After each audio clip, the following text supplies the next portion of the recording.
जब कोई partner retire हो रहा है, हमारे साथ ऑलरेडी कुछ पार्टनर थे, कोई एक पार्टनर अगर छोड़कर जा रहा है तो छोड़कर जाने से भी तो रिश्ते बदल जाएंगे। पहले जो चीज हम सब मिलकर, सपोज 3 पार्टनर थे, हाँ जब कोई छोड़कर जाता है तो भी तो रिश्ते बदल जाते हैं, जब कोई आता है तो भी रिश्ते बदलते हैं, जब कोई जाता है तो भी रिश्ते बदलते हैं। ठीक है, तो जब कोई पार्टनर छोड़कर जा रहा है तो पहले कोई प्रॉफिट था, हम 3 पार्टनर थे, 3 लोग आपस में हंसी खुशी बांट लिया करते थे। अब एक ने कहा कि मेरा तुम्हारे साथ आगे नहीं जम पाएगी, तो मैं आपके साथ ये पार्टनरशिप छोड़कर जाना चाहता हूं। तो अब जब वो छोड़कर चला जाएगा तो जो चीज 3 लोगों में बट रही थी, अब वो 2 लोगों में बटनी शुरू हो जाएगी।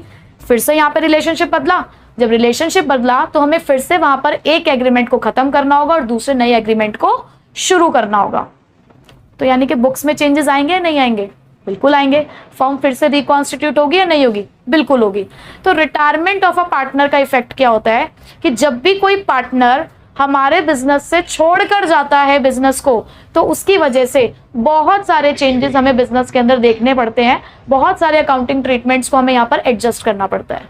ठीक है, अब देखिए क्या होता है। सबसे पहली बात, एक पार्टनर कैसे रिटायर हो सकता है। रिटायरमेंट ऑफ अ पार्टनर अगर हो रहा है तो एक पार्टनर रिटायर कैसे हो सकता है, पहले हम वो पढ़ लें। देखो, थोड़ी बहुत थ्योरी अब आपको पढ़नी इसलिए भी जरूरी है क्योंकि सीयूईटी एग्जाम है, और सीयूईटी एग्जाम आपको पता है एमसीक्यू बेस्ड है।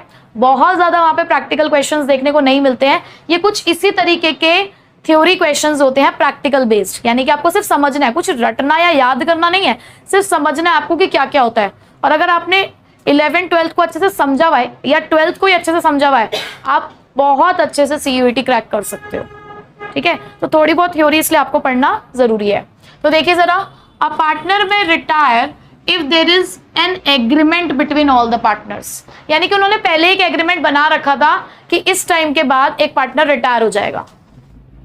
अगर पहले से ही आपस में साझेदारी थी, पहले से एग्रीमेंट था कि ठीक है आप जब चाहे रिटायरमेंट ले सकते हैं, या 6 महीने बाद, 1 साल बाद, 2 साल बाद, 5 साल बाद आप रिटायर ले सकते हो, रिटायरमेंट ले सकते हो। ठीक है, उसके बाद है if there is no agreement then retirement कैसे होगी। अगर कोई एग्रीमेंट नहीं है तो if all the partners agree, अगर सारे पार्टनर एग्री कर जाए। ABC 3 पार्टनर थे, सी कहता है मुझे फर्म छोड़कर जानी है, बाकी सभी पार्टनर्स कहते हैं ठीक है हमें कोई दिक्कत नहीं, आप छोड़कर जा सकते हो। तो जब म्यूचुअल कंसेंट मिल गया तो भी आप छोड़कर जा सकते हो। If there is a partnership at will, at will का मतलब क्या होता है? ऐसी पार्टनरशिप जो हमने अपनी इच्छा से बनाई है, अपनी इच्छा से बनाई है, अपनी इच्छा से उसको खत्म कर सकते हैं जब मर्जी। तो अगर आपकी पार्टनरशिप एट विल है तो एक नोटिस जारी करके आप उस पार्टनरशिप में से रिटायरमेंट ले सकते हो। वैसे जनरली ये नोटिस आपको 6 मंथ्स प्रियोर देना चाहिए। 6 महीने पहले आप एक नोटिस जारी करेंगे कि आप अपने फर्म से रिटायरमेंट लेने चाहते हैं।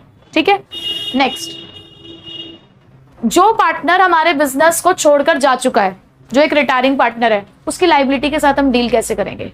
ऐसा तो जरूरी नहीं है कि ना जिस टाइम वो रिटायरमेंट ले रहा है सारी लायबिलिटीज पे ऑफ हो चुकी हो, ऐसा जरूरी तो नहीं है। तो 2 तरीके से उसकी लायबिलिटी को हम देखते हैं। पहला है liability for the acts before retirement. Suppose करो कि उसके रिटायरमेंट से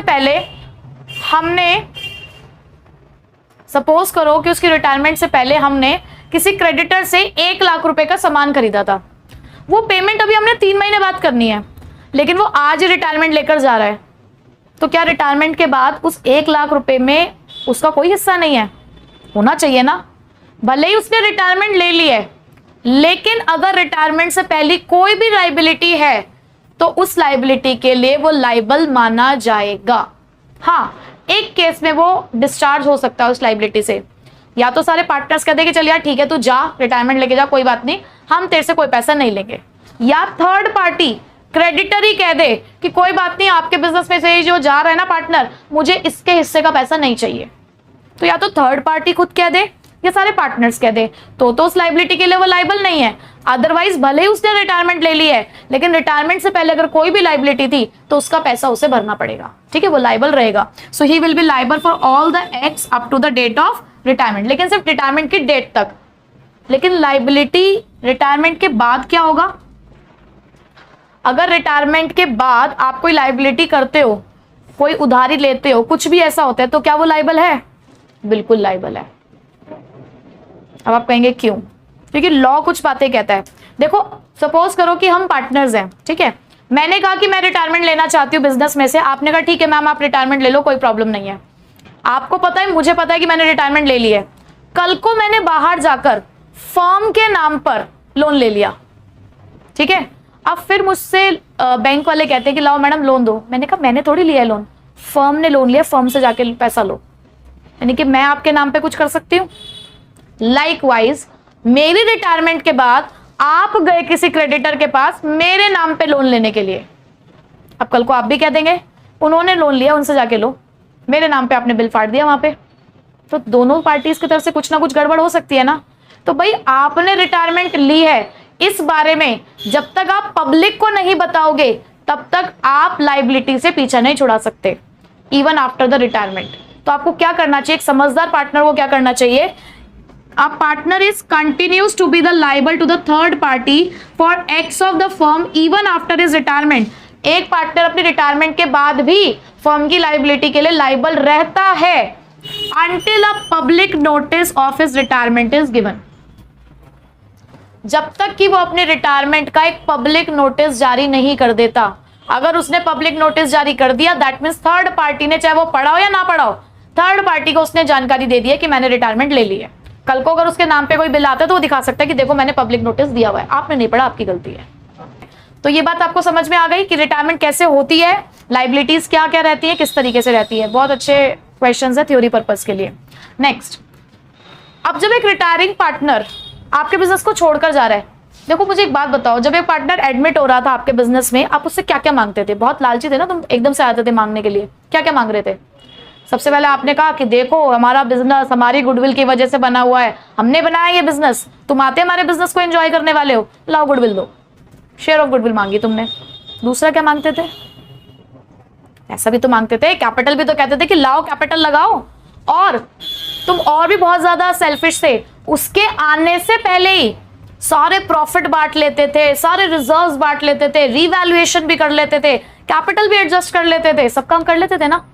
अब ऐसी वो पार्टनर अब छोड़कर जा रहा है, अब जब वो छोड़कर जाएगा तो वो भी क्या कहेगा कि लाओ भाई ये तुम्हारा जो बिजनेस बना है ना, इसमें ये जो तुमने गुडविल एस्टैब्लिश करी है ये मेरी वजह से भी है, मैंने ही तो ये गुडविल एस्टैब्लिश करी है, कुछ हिस्सा इसमें मेरा भी तो है, तो लाओ मुझे मेरा शेयर ऑफ गुडविल दो, तो भी अपनी गुडविल मांगेगा।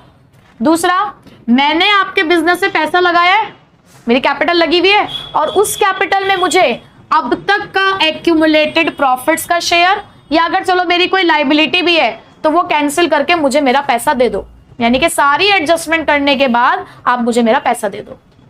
तो एक रिटायरिंग पार्टनर को क्या राइट्स मिलते हैं? दो, एक तो आप अपनी गुडविल लेकर जा सकते हो, और एक आपकी कैपिटल में जितना भी पैसा है वो भी आप लेकर जा सकते हो आफ्टर ऑल एडजस्टमेंट्स। क्लियर यहां तक बात? नेक्स्ट, अब रिटायरमेंट के टाइम पे आप क्या क्या करेंगे? नया, अब एक पार्टनर छोड़कर जा रहा है तो रेशो चेंज होगी या नहीं होगी? तो आपको न्यू रेशो कैलकुलेट करनी पड़ेगी।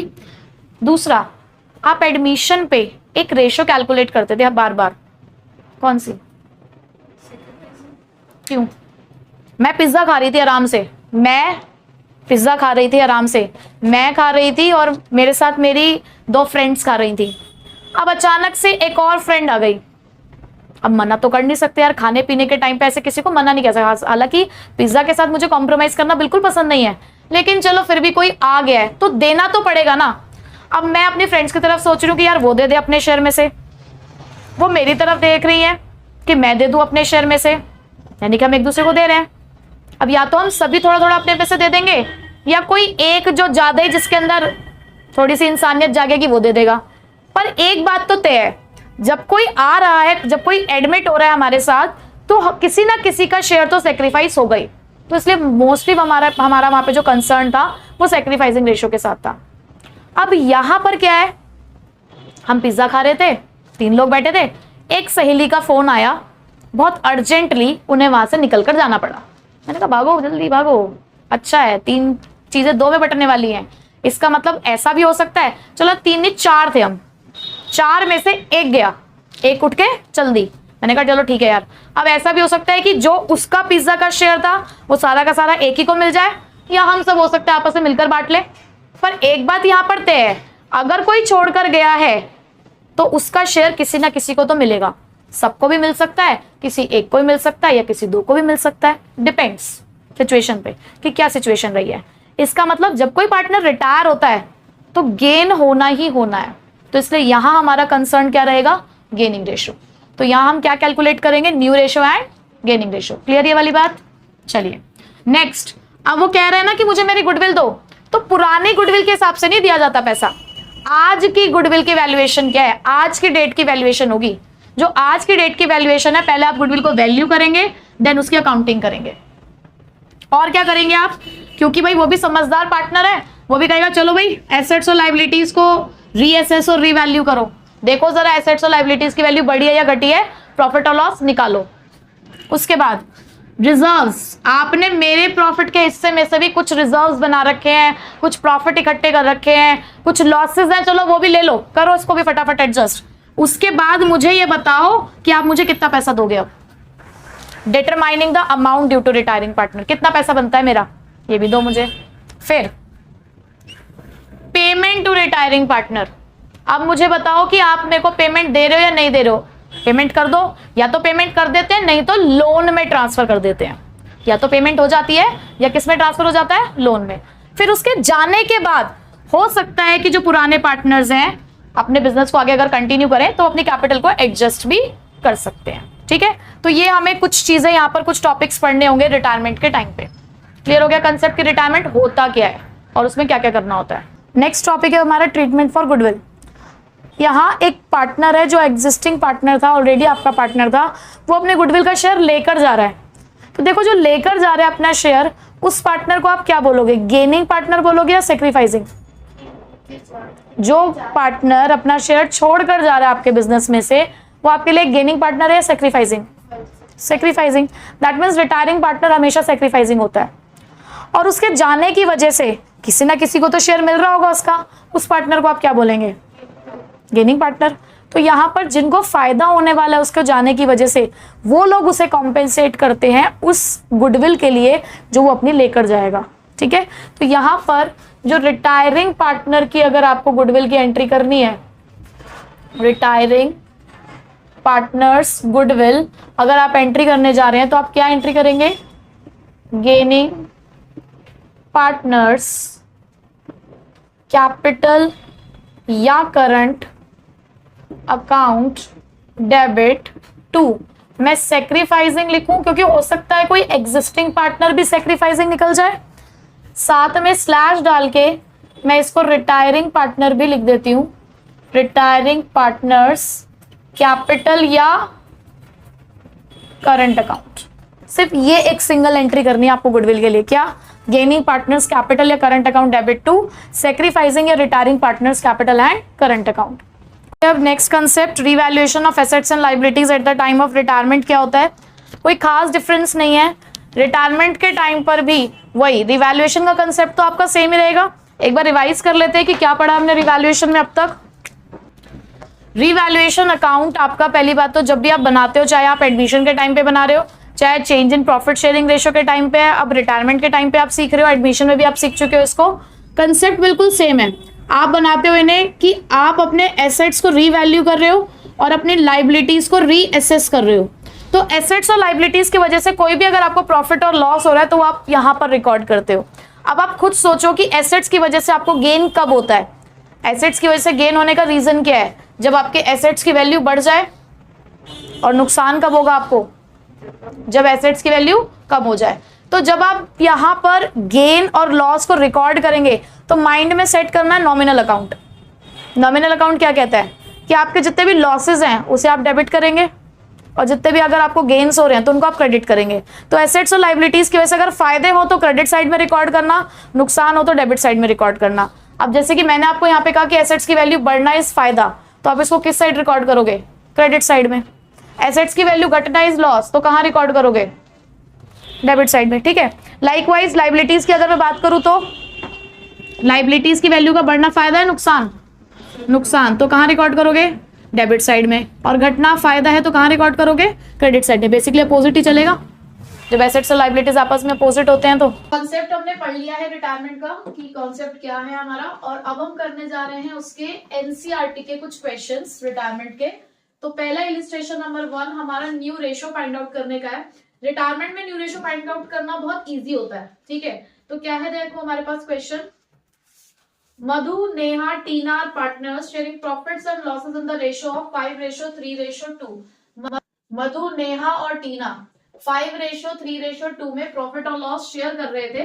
Calculate the new ratio and the gaining ratio if Madhu retires. तीनों शेयर कर रहे थे प्रॉफिट और लॉस 5:3:2 में। आपको क्वेश्चन में पूछा है न्यू रेशो और गेनिंग रेशो, ठीक है। और फर्दर इंफॉर्मेशन में सिर्फ एक ही बात उन्होंने बताई है सबसे पहले केस में, दैट मधु रिटायर्स, यानी कि जो पहले वाला पार्टनर है उसने रिटायरमेंट ली है, और कोई इंफॉर्मेशन नहीं है। तो रिटायरमेंट में न्यू रेशो निकालना इतना आसान है कि जिस पार्टनर की रिटायरमेंट हुई उसका शेयर हाइड करो, जो बची हुई रेशो है वही आपकी न्यू रेशो है। यानी कि नेहा और टीना के बीच की जो न्यू रेशो है वो 3:2 है। और यही मैं कहूँ आपसे कि गेनिंग रेशो क्या होगी, तो वो भी 3:2 ही होगी, ठीक, सिंपल। बाकी के दो केस आप अपने आप करोगे, जिसमें एक में नेहा रिटायर है और एक में टीना रिटायर है, ठीक है। आते हैं इलिस्ट्रेशन नंबर 2 पे। इलिस्ट्रेशन नंबर 2 में है Alka, Harpreet, Shreya partner sharing profit and losses in the ratio of 3:2:1। 3 partner है आपके पास और वो शेयर करते थे प्रॉफिट एंड लॉस 3:2:1 के बेसिस पे। अलका रिटायर्स, यानी कि फर्स्ट पार्टनर की रिटायरमेंट हुई है, and her share is taken by Harpreet and Shreya in the ratio of 3:2। वो कह रहे हैं कि इसका जो शेयर है वो बाकी दोनों पार्टनर 3:2 में लेंगे, यानी कि गेन करेंगे ना, इसका मतलब दैट मीन्स आपको क्वेश्चन में गेनिंग रेशो डायरेक्टली गिवन है 3:2। पहली बात तो हमें ये पता चल गई। अब हमें न्यू रेशो कैलकुलेट करनी है। देखो अलका का शेयर कितना है फर्म के अंदर, 3/6, तो हम लिखेंगे Alka share taken by Harpreet. 3/6 Alka का शेयर है, जो कि हरप्रीत कौन से शेयर में गेन करने वाली है, 3/5, तो यहां पर आ गया ये 9/30। इसी तरीके से Alka share taken by Shreya, तो यहां पर 3/6 इंटू 2/5, यानी कि गेनिंग रेशो में आप मल्टीप्लाई करोगे तो ये आ गया 6/30। अब इनको इतने इतने शेयर मिल रहे हैं, और तो न्यू शेयर कितने हो गए टोटल इनके, तो हरप्रीत न्यू शेयर जब आप निकालोगे तो ऑलरेडी हरप्रीत का शेयर है 2/6 और उसे यहां से मिल गया 9/30, तो आपने एलसीएम लिया तो 10 + 9 यानी कि 19/30 इसका न्यू शेयर है। ऐसे ही आप श्रेया का जब न्यू शेयर निकालोगे, श्रेया के पास ऑलरेडी 1/6 शेयर है और उसको अलका का शेयर मिल रहा है 6/30, तो यहां पे भी आपने एलसीएम लिया 30, तो 5 + 6 यानी कि 11/30, तो न्यू रेशो निकल कर आई 19:11। तो बहुत सिंपल है रिटायरमेंट के अंदर न्यू रेशो को और गेनिंग रेशो को कैलकुलेट करना, ठीक है। नेक्स्ट अब करते हैं गुडविल का क्वेश्चन। गुडविल का क्वेश्चन है illustration number 6। Keshav, Nirmal, Pankaj are partner sharing profit and losses in the ratio of 4:3:2। Keshav, Nirmal और पंकज 4:3:2। निर्मल रिटायर्स, ये वाले पार्टनर की है, ये जो मिडिल वाला पार्टनर है उसकी रिटायरमेंट हुई है, and the goodwill is valued eight 72,000, और पूरी फर्म की गुडविल 72,000 है। मैंने ये बात आपको पहले ही बताई है कि वैल्यूड एट लिखा है पूरी फर्म की गुडविल है, अपीयर्ड इन द बुक्स लिखा है तो एग्जिस्टिंग गुडविल है, ठीक है, वो राइट ऑफ होती है सिंपल।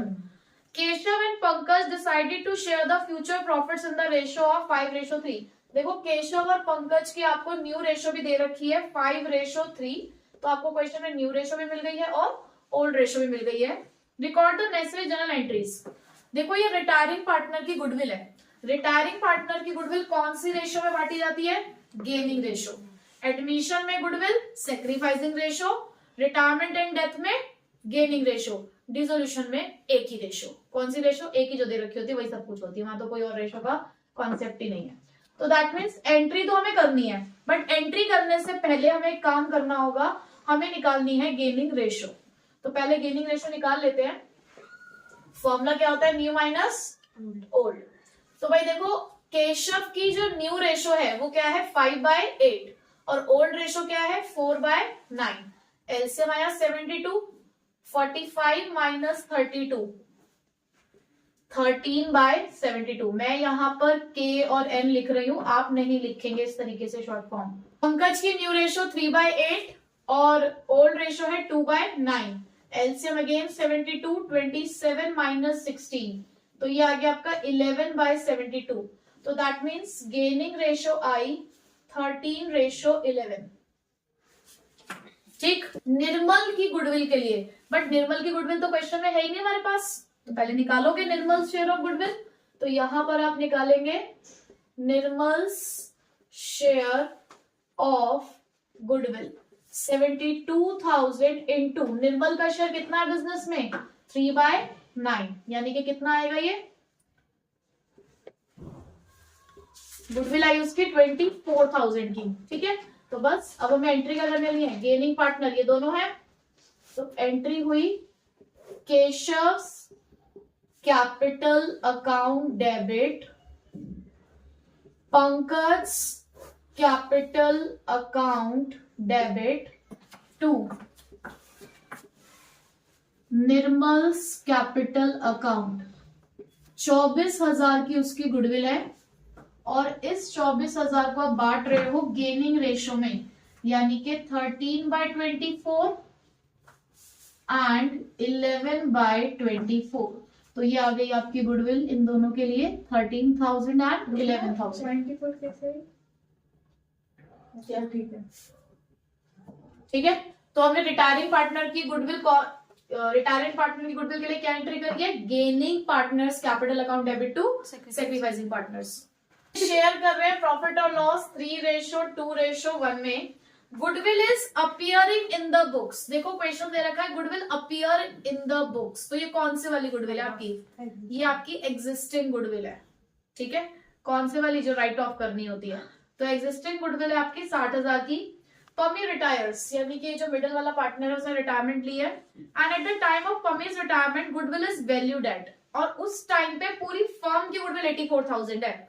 देखो दो गुडविल है क्वेश्चन के अंदर, एक गुडविल आपको राइट ऑफ करनी है, तो उसको ऐसे लिखना कि ये तो हमें राइट ऑफ करनी है। कितने की गुडविल राइट ऑफ करनी है 60,000 की, और जो दूसरी गुडविल है वो पूरी फर्म वाली गुडविल है, जिसमें से हम रिटायरिंग पार्टनर की गुडविल कैलकुलेट करते हैं।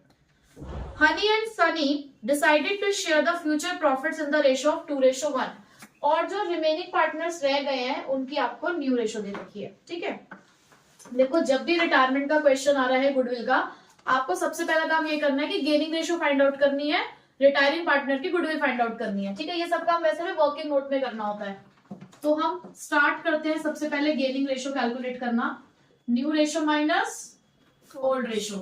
तो देखो सबसे पहले हनी की जो न्यू रेशो है वो है 2/3, ओल्ड रेशो है 1/6। होता है। न्यू रेशो है 2/3 और ओल्ड रेशो है 3/6। तो एलसीएम लिया आपने 6, 4 - 3, ये आ गया 1/6। ऐसे ही आपने सनी के लिए निकालना है, न्यू रेशो है 1/3, ओल्ड रेशो है 1/6, एलसीएम आया 6, 2 - 1 1/6। दैट मीन्स गेनिंग रेशो आ गई आपकी इक्वल। उसके बाद हम क्या करेंगे, उसके बाद हम निकालेंगे पमीज शेयर ऑफ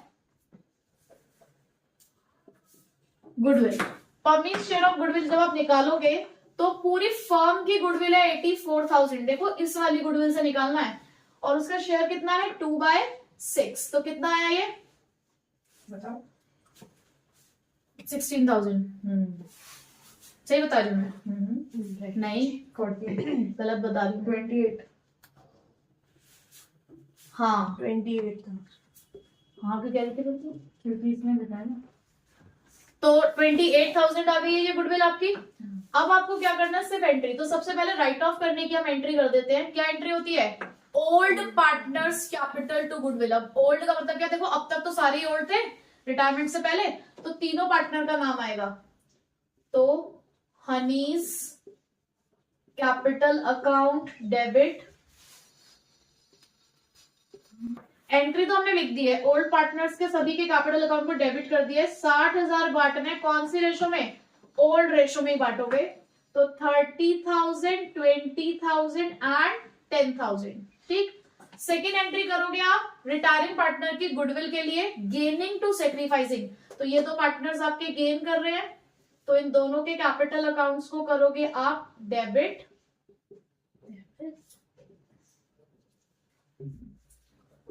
ज्यादा बोलती ओके। और रिटायरिंग पार्टनर जिसका नाम है पम्मी, उसको आपने करना है क्रेडिट। देखो कितनी गुडविल है हमारे पास, 28,000, इक्वल बांटना है आपने, तो 14,000 एंड 14,000। ठीक है, हो गया, डन। इलिस्ट्रेशन नंबर 11 हमारा लोन अकाउंट के ऊपर बेस्ड है। आपको रिटायरमेंट में बड़े वाला क्वेश्चन तो आप करेंगे ही करेंगे, लेकिन लोन अकाउंट भी प्रिपेयर करना है।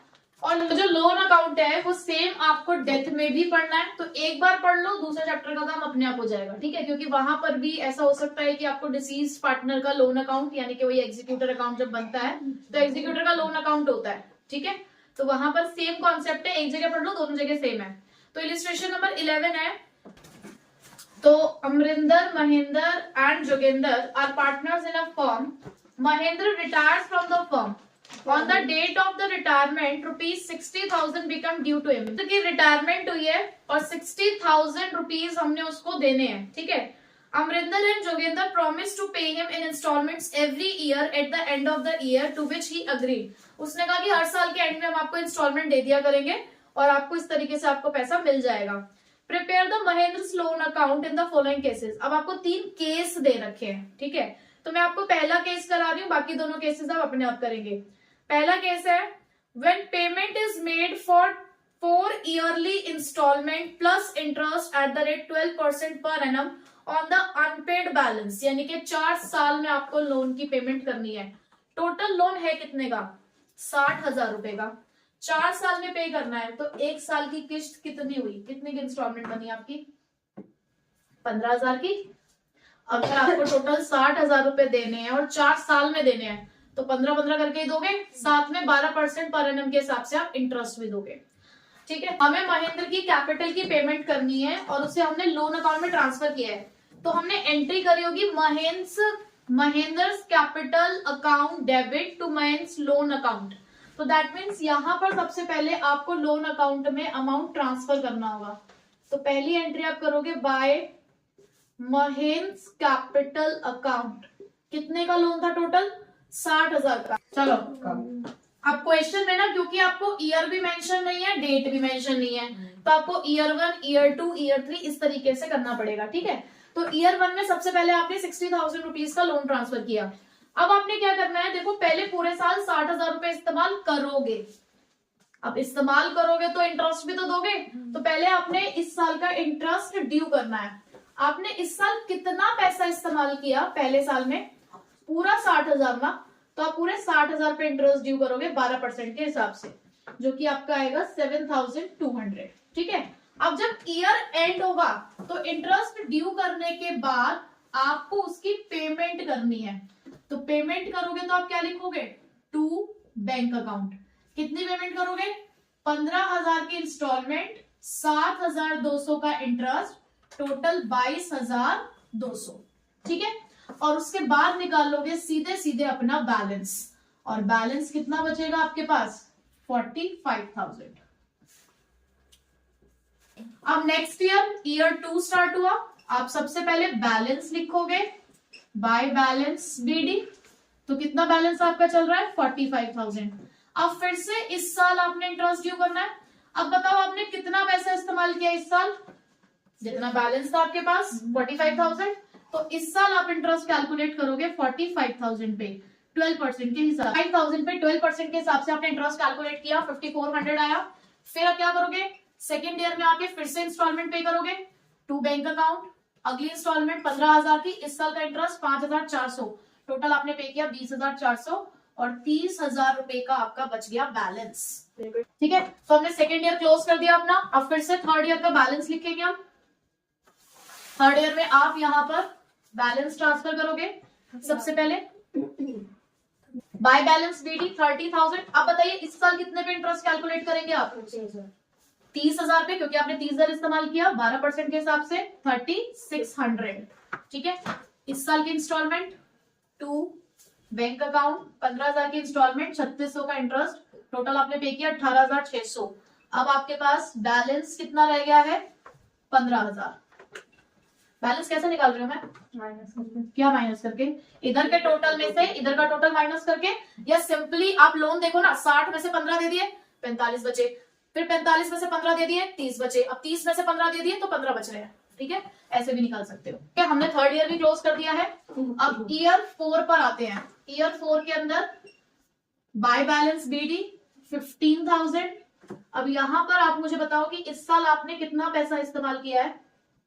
15,000 से 12% के हिसाब से, तो इंटरेस्ट आया 1800। अब लास्ट इंस्टॉलमेंट जा रही है भाई। उन्होंने कहा था ना कि 4 साल में पेमेंट करनी है, तो देखो 15,000 की आपकी आखिरी इंस्टॉलमेंट, 1800 का इस साल का इंटरेस्ट, तो 16,800। और इसी के साथ आपका लोन अकाउंट यहाँ पर क्लोज हो चुका है, क्योंकि आपने सारी पेमेंट कर दी है। बस इसी तरीके से आपका लोन अकाउंट बनेगा। कई बार वो इंस्टॉलमेंट खुद ही बता देते हैं कि भाई यहाँ पर आपको पहले 2 साल तक 40,000 की इंस्टॉलमेंट है या 20,000 की इंस्टॉलमेंट है। तो बस क्वेश्चन सिंपल होता है, लोन अकाउंट का कोई खास नहीं है, बस आ सकता है, लेकिन चाहे वो इधर आए चाहे उधर आए। अब हमें करना है इलिस्ट्रेशन नंबर 13। इस इलिस्ट्रेशन नंबर 13 की हेल्प से हम इसके कुछ कॉन्सेप्ट्स पूरे जो है वो रिवाइज कर लेंगे, जैसे कि एक तो रिवैल्यूएशन का concept, accumulated profit and loss का कॉन्सेप्ट, और कैसे बैलेंस शीट और अगर अदर इन्फॉर्मेशन दे रखे हो तो डायरेक्ट जर्नल एंट्री कैसे करते हैं वो भी हम इसके अंदर सीख लेंगे। ठीक है, तो देखो जरा, Shyam, Gagan and Ram are partners sharing profits in the ratio of 2:2:1।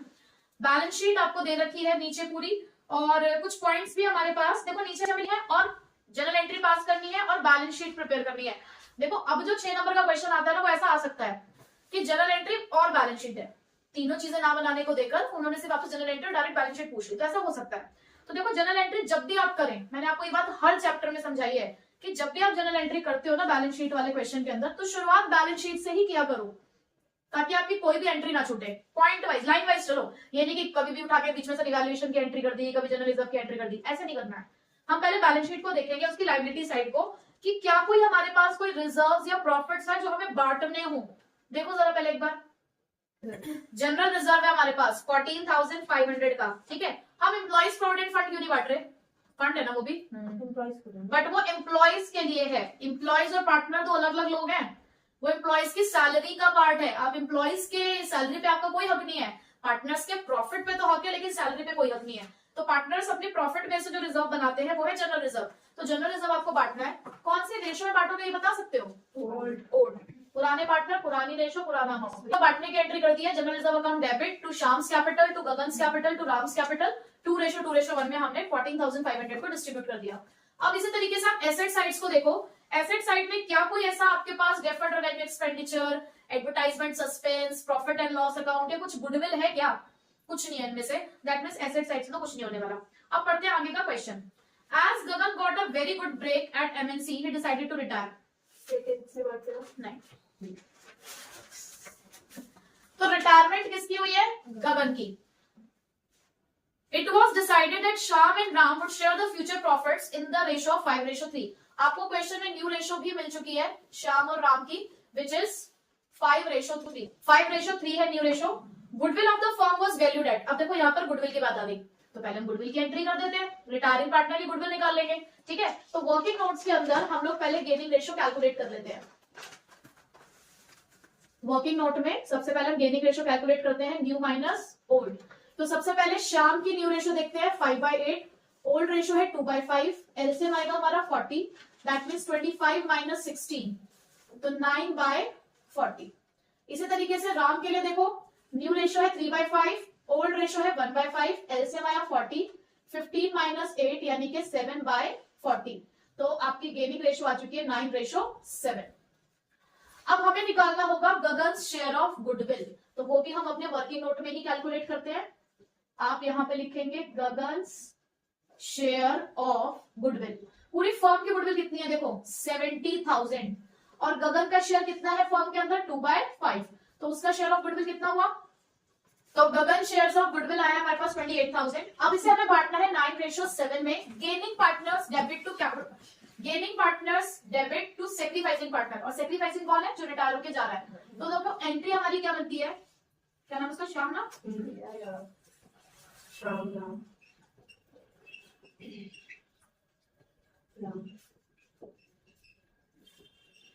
Entry लिख दी है, Shyam's capital account debit, Ram's capital account debit to Gagan's capital account, जिसको हमने 28,000 की गुडविल देनी है।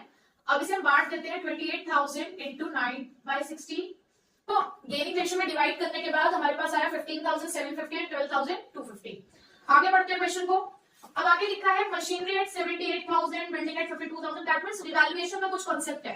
अब देखो रिवैल्यूएशन ऑलरेडी आप 2 चैप्टर्स में पढ़ चुके हो, चेंज इन पीएसआर और एडिशन में, मतलब पहले भी हम लोग रिवीजन कर चुके हैं रिवैल्यूएशन का।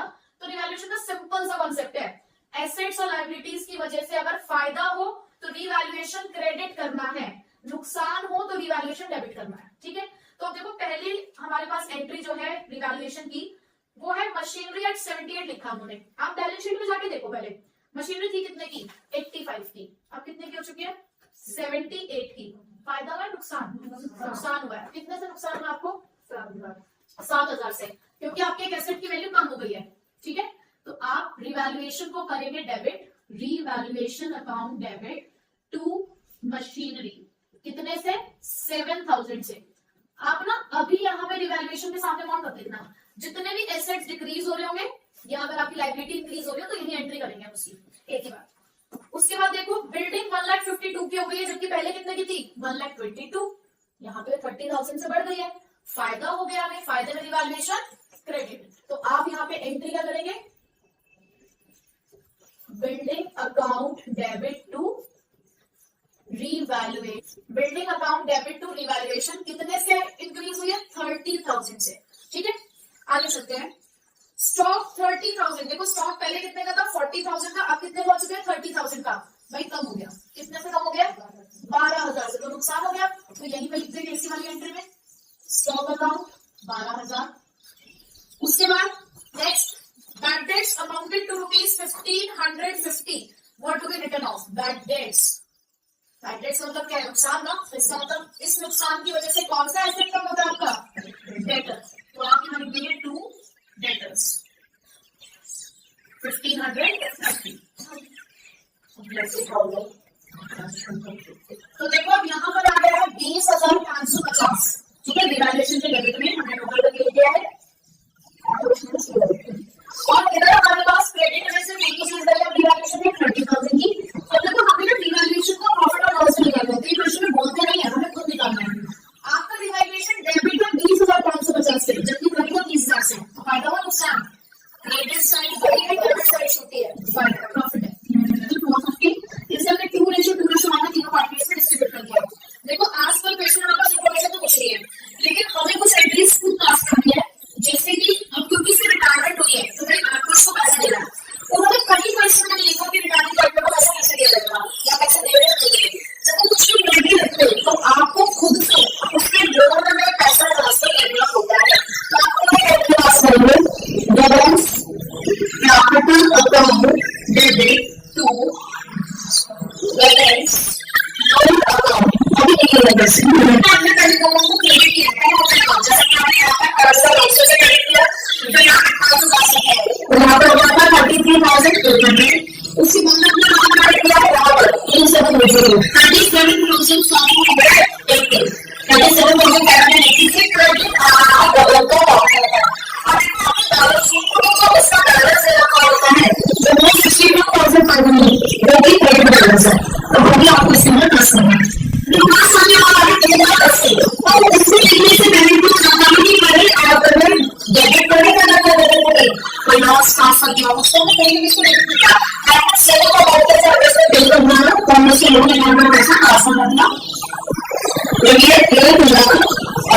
ठीक है, बस आपका क्वेश्चन खत्म होता है। ठीक है, इससे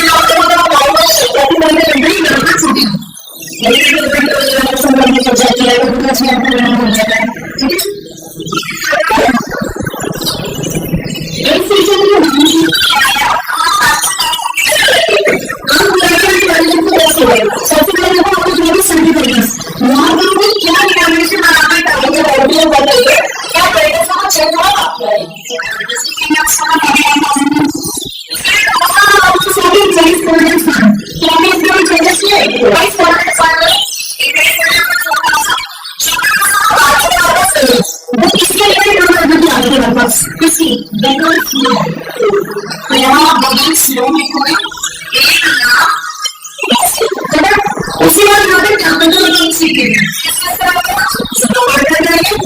शाम जो है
चलिए कैपिटल अकाउंट बनाते हैं। तो चेक तो नहीं कराना रिवैल्यूएशन? देखो रिवैल्यूएशन फिर भी मैं एक बार चेक करा देती हूँ, आप लोग बना चुके हैं हम। So all guys and my friends and my YouTube family, तो क्वेश्चन नंबर 5 का रिवैल्यूएशन अकाउंट आप लोगों ने खुद बना दिया है, फिर भी मैं एक बार चेक करा देती हूँ आपको। लैंड एंड बिल्डिंग भी एप्रिशिएटेड बाय 2,40,000, तो आपने बाय लैंड एंड बिल्डिंग लिखा होगा 2,40,000 से, क्योंकि वैल्यू बढ़ रही है, आपको फायदा हो रहा है। फायदे क्रेडिट में, नुकसान डेबिट में। मशीनरी लेकिन आपको डेप्रिशिएट करनी थी 10% से, ये आपका नुकसान है, तो आपने लिखा होगा 2 मशीनरी 1,20,000। ठीक है, उसके बाद 50% स्टॉक आपका एक रिटायरिंग पार्टनर लेकर जा रहा है बुक वैल्यू पे। बुक वैल्यू पे लेकर जा रहा है तो ना एसेट की वैल्यू बढ़ी ना घटी, बट यहीं पे अगर कोई डिफरेंट वैल्यू दी होती तो हम रिवैल्यूएशन में इसका इफेक्ट रिकॉर्ड करते। तो सेकंड पॉइंट का कोई इफेक्ट रिवैल्यूएशन में तो नहीं आएगा। देन प्रोविजन बनाना है आपको 5% का डेटर्स पे। डेटर है 4 लाख के, उसका 5% हुआ 20,000, तो नुकसान है आपके लिए। तो 2 provision for doubtful dates 20,000। Goodwill का कोई लेना देना नहीं होता रिवैल्यूएशन का, कैपिटल का फिलहाल कोई लेना देना नहीं है। ठीक है, तो आपने जब टोटल किया होगा तो आपका गेन आ रहा है यहाँ पर रिवैल्यूएशन का, कितने से? 1 लाख से, जिसको आपने प्रॉफिट शेयरिंग रेशो जो कि है आपकी 2:1, यानी कि कितना कितना बांटा आप लोगों ने? 40-40-20। ठीक है, तो अब हम कैपिटल अकाउंट जब बनाना शुरू करते हैं तो मैंने आपको हमेशा बताया है कि सबसे पहले शुरुआत किससे होनी चाहिए? बैलेंस लिखने से। पहले हम बैलेंस शीट को ही देखते हैं, तो आप यहाँ लिखोगे बाय बैलेंस BD, कितने से? 14 लाख, 3,60,000। तो बाय बैलेंस BD हमने लिख दिया 14 लाख, 3,60,000। उसके बाद देखिए लाइबिलिटी साइड में कोई रिजर्व वगैरह है कि जो पार्टनर्स को देना हो? है क्या? एसेट साइड में कोई आपका फिक्टिशियस एसेट, कोई प्रॉफिट एंड लॉस अकाउंट कुछ है? नहीं है। अब हम पॉइंट्स पे आते हैं। सो जब हम पॉइंट्स पे आए तो आपने पॉइंट्स के लिए रिवैल्यूएशन अकाउंट बनाया जहां से आपको गेन आया था, तो वो गेन हम ट्रांसफर कर लेते हैं बाय रिवैल्यूएशन अकाउंट। 40,000, 40,000 और 20,000। बीच में एक सेकंड पॉइंट था कि हमारा रिटायरिंग पार्टनर हमारा 50% स्टॉक ले गया है। तो देखो स्टॉक हमारा 10 लाख का है, 50% का मतलब क्या हुआ? 5 लाख। तो 2 स्टॉक अकाउंट। अच्छा बताइए रिटायरिंग पार्टनर का नाम क्या है?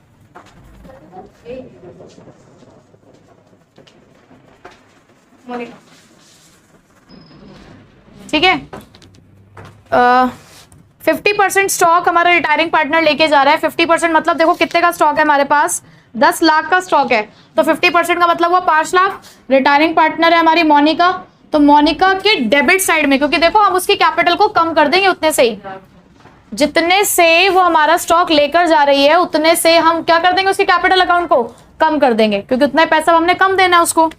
आगे देखिए, goodwill of the firm was valued at 3 lakh and Monica's share be adjusted in the accounts of Lisa and Nisha. मतलब वही वाली बात कि रिटायरिंग पार्टनर की गुडविल है, कौन सी रेशो में बांटते हैं? गेनिंग, आप मुझे बता सकते हैं इस क्वेश्चन में गेनिंग रेशो क्या है? कैसे पता चला? ठीक है, तो पहले हम जरा गुडविल निकाल लें। मोनिका की कितनी है? का शेयर ऑफ गुडविल हम निकालेंगे 3 लाख, पूरे फर्म की गुडविल है, इनटू मोनिका का शेयर 2/5। मोनिका की गुडविल आ गई 1,20,000, जो कि आप कौन सी रेशो में बांटोगे? 2:1। एंट्री क्या बनेगी? Gaining partners capital account debit to retiring partner. या हमारे गेनिंग पार्टनर कौन है? लीजा और निशा। तो Lisa debit, Nisha debit to Monica. तो जो गेनिंग पार्टनर है, पहले आप यहां लिखोगे रिटायरिंग पार्टनर का नाम टू मोनिकास कैपिटल अकाउंट। 1,20,000 को जो आपने बांटा 2:1 में, तो कितना कितना आया? 80,000 और 40,000। यानी कि मोनिका इन दोनों से पैसे लेकर चली गई, इसलिए इनके तो हमने डेबिट में लिखा है। अब मोनिका को ये दो पार्टनर देंगे पैसा।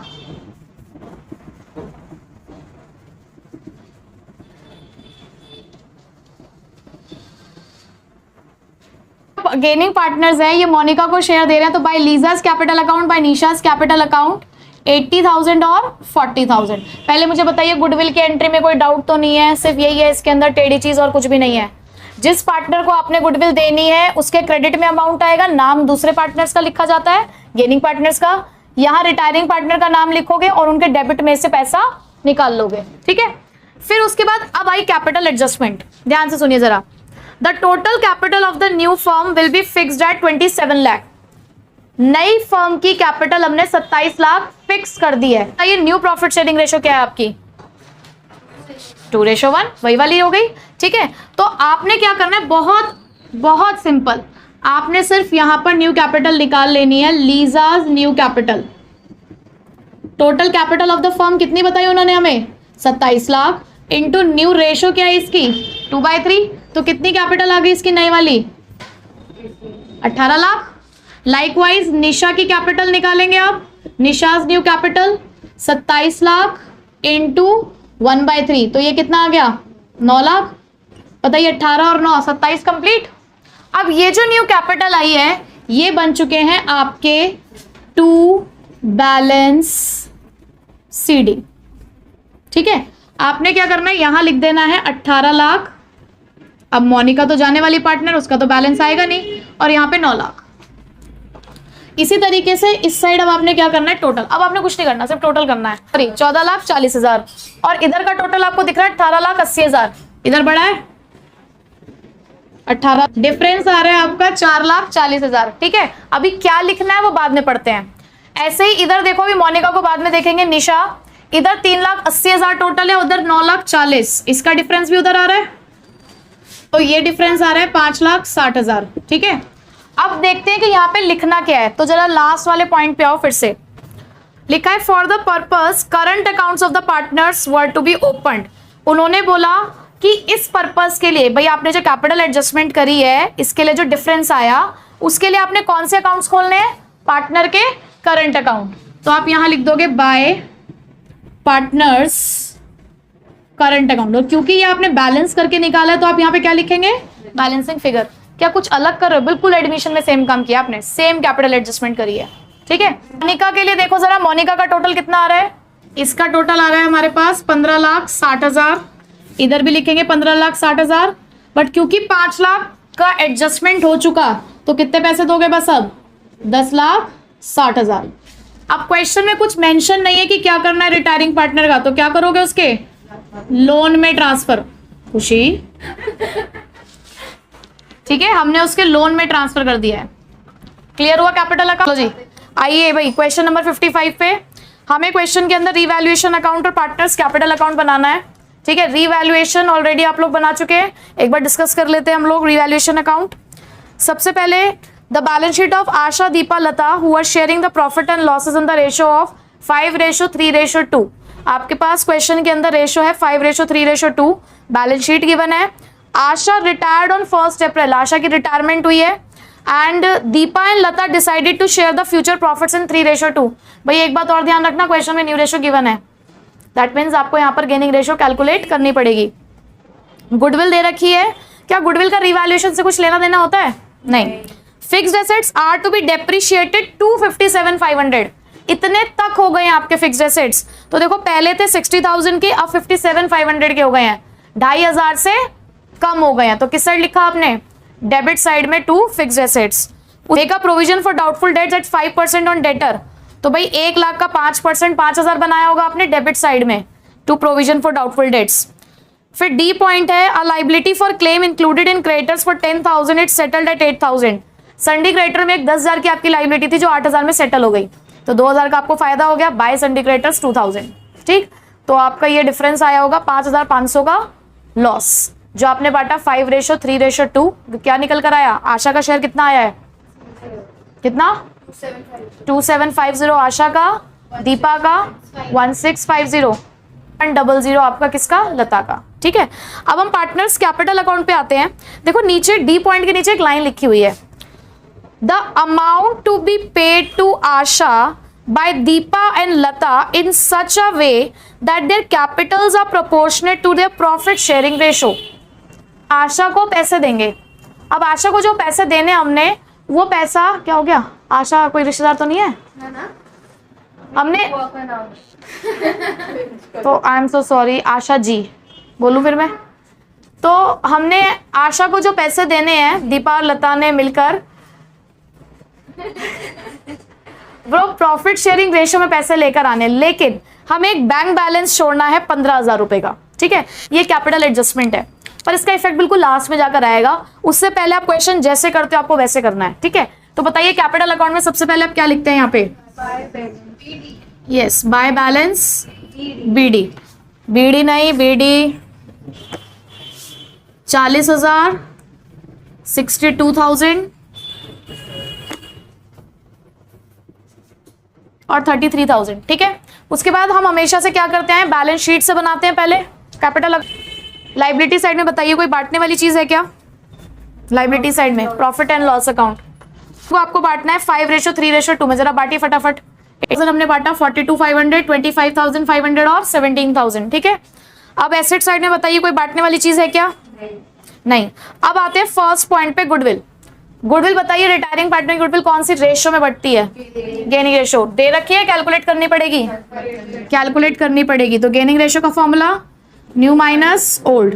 तो सबसे पहले हम निकालते हैं दीपा की न्यू रेशियो कितनी दे रखी है क्वेश्चन में? 3/5, क्योंकि 3:2 है। और ओल्ड रेशियो क्या है दीपा की? 3/10। एलसीएम लिया आपने 10, 6 - 3 क्या आया? 3/10। गेन कर रहा है लता